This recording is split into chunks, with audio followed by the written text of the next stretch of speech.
L'Union européenne vient de voter via ses députés, donc nos députés européens, la levée de l'interdiction pour l'Ukraine d'utiliser des armes et des systèmes occidentaux pour frapper la Russie, donc le territoire russe.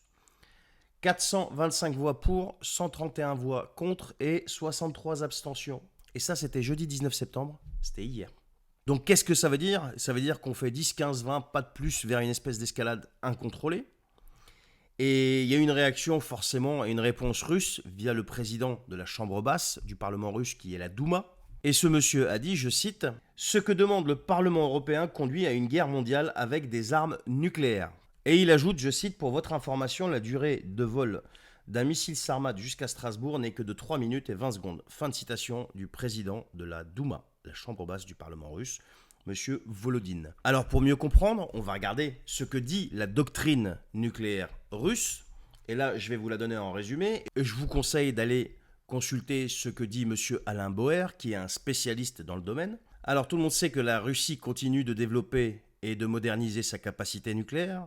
Et maintenant, ils ont un fleuron qui s'appelle le missile Sarmat.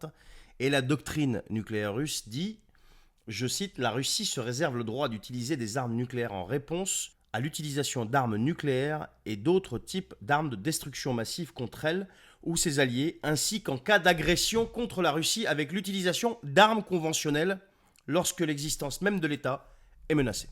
Donc ça, c'est la doctrine nucléaire russe. Alors je ne sais pas ce que cherche l'Union européenne, enfin si on sait ce qu'elle cherche, mais le problème c'est que ceux qui votent et ceux qui décident de ça, si jamais ça tourne au vinaigre, c'est pas eux qui vont les prendre sur la tronche. Eux, ils seront dans leur bunker, d'accord ? Et ceux qui vont les prendre sur la tronche, c'est tous ceux qui s'opposent à eux, en fait. Ceux qui disent non, on n'en veut pas de ça, on n'en veut pas de ça. Donc là, on verra comment va répondre la Russie, si jamais ZZ frappe. Mais je pense que là, ça commence à schlinguer pour de vrai. Et encore une fois, heureusement qu'on a ces gens-là en face, et pas le nord-coréen. Parce qu'imaginez ce qui serait passé depuis très très longtemps.